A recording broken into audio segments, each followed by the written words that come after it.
alaikum wa rahmatullahi wa barakatuh. This is Najwa Husseini with Azadi News.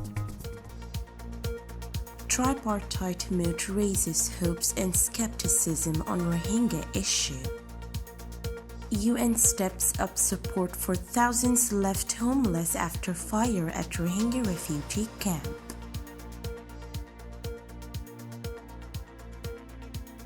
Bangladesh is going to host an important tripartite meeting on the Rohingya repatriation issue, which has been frozen for a year, bringing China and Burma to the table on January 19.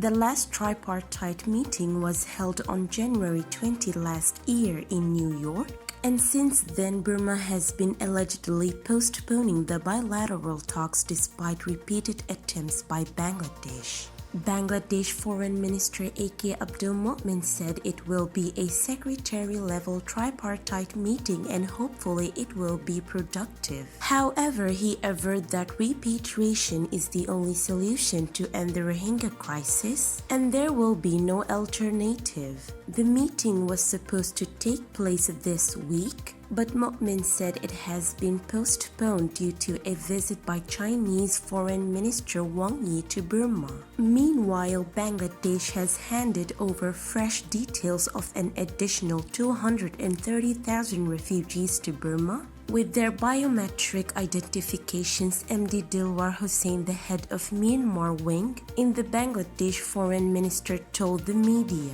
Bangladesh has so far given complete details of nearly 840,000 Rohingya refugees to Burma, but out of them only 42,000 have been verified by the authorities in Yangon, and this slow process is causing a delay in the repatriation, he said. A human rights group activist has accused China of helping Burma avoid sanctions proposed by international organizations including the UN on the Rohingya issue. China and Burma have been very close allies for a long time. Tariq Shamsur Rahman, a geopolitical expert who teaches international relations at Jahangirnagar University in Dhaka, told that only Bangladesh's tough stance would put an end to this crisis. Appreciating the decision of Dhaka to hold a tripartite meeting on the Rohingya issue, he said China is an important country and Bangladesh partner in various projects, and Beijing can play its role in the repatriation of Rohingya refugees. But he was skeptical that Burma could misuse its good economic relations with China and adopt delaying tactics and put hurdles in the repatriation process. However, the government of US President-elect Joe Biden can help bring an amicable solution to the crisis if Bangladesh strengthens its diplomatic mechanisms, he suggested.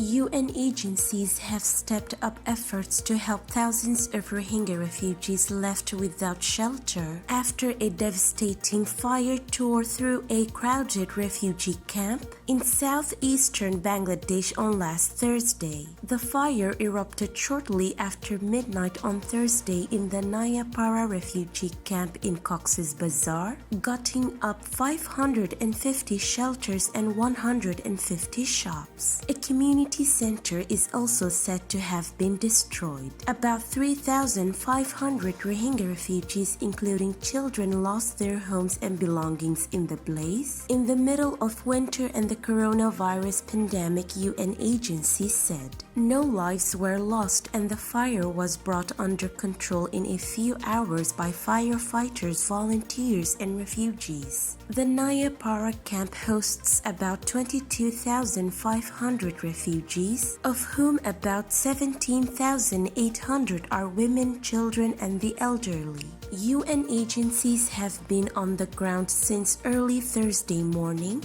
assessing the damage and helping the affected.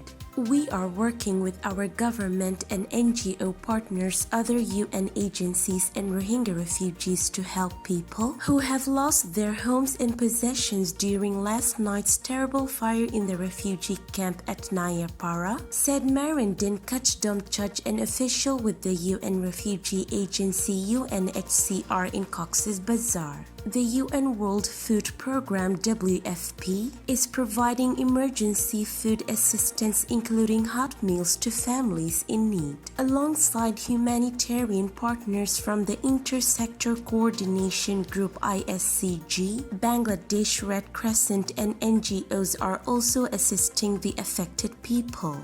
This is today's news. To get more updates about Rohingya, subscribe to our YouTube channel and hit the notification bell. Visit our website azaditvnews.com and follow our social media accounts. Wassalamu alaikum wa rahmatullahi wa barakatuh.